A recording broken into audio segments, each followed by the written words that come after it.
When you've been through trauma, your brain can often create something called a trigger, which can cause you to remember painful memories, thoughts, or feelings when you don't expect them. Have you ever heard a loud noise and felt really scared straight away? The loud noise is the trigger. A trigger can be anything. It could be the smell of alcohol, a man with a beard, a loud noise, being alone, a certain word like sweetheart, being challenged, being cared for by someone, a dark room, being in a certain place like the back of a car, a song or piece of music, or a smell. Triggers come in all shapes and sizes, and they can be anything. Triggers can also be a feeling, and this is very important. It might be the feeling of being overwhelmed, the feeling of being scared, or the feeling of being alone. These feelings will have been feelings that you will have felt when you were experiencing something traumatic. So now, when you have that feeling, it triggers a memory, a thought, or a feeling from that time. A trigger reminds you of the trauma you've experienced and takes you back to that moment in your mind.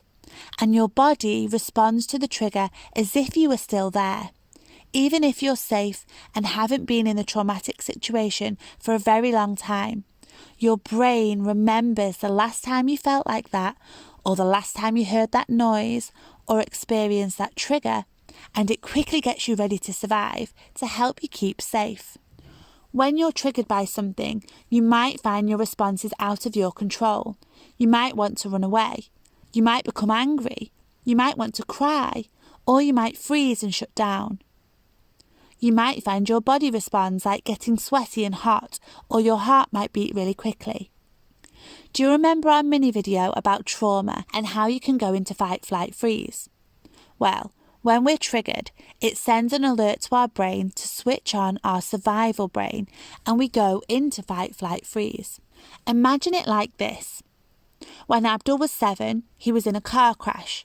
Now, whenever he hears a loud noise or a bang, he jumps. He wants to run away and cover his face. His hands get sweaty and his heart beats really quickly. Sometimes he runs or ducks down without thinking. His body has remembered the loud noise from the car crash and remembers that he was in danger and he was scared. In order to protect him, whenever he hears a similar noise now, his body goes back into survival mode and tries to protect him. He might not remember the crash very well, but his body does. Another one of his triggers is the feeling of being trapped. He was trapped in the car and couldn't get out. Now, whenever he feels trapped, his brain goes into survival mode and he panics and gets angry really quickly. This is because the feeling of being trapped is his trigger. This might happen when he's physically trapped by someone or something, but it might also happen when he feels powerless in other situations, like when someone says he can't do something. This could be happening to you too. Have a think about what types of triggers you might have and write them down. If you're aware of them, then you can take steps to control them and calm yourself down. This is a really important part of taking care of yourself and of your mental health.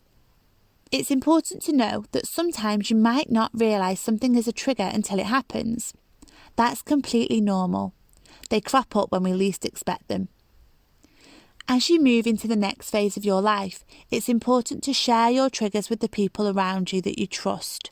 If you're triggered by something and go into fight, flight, freeze when you're with people, then let them know that this is happening so they can help you and they can understand.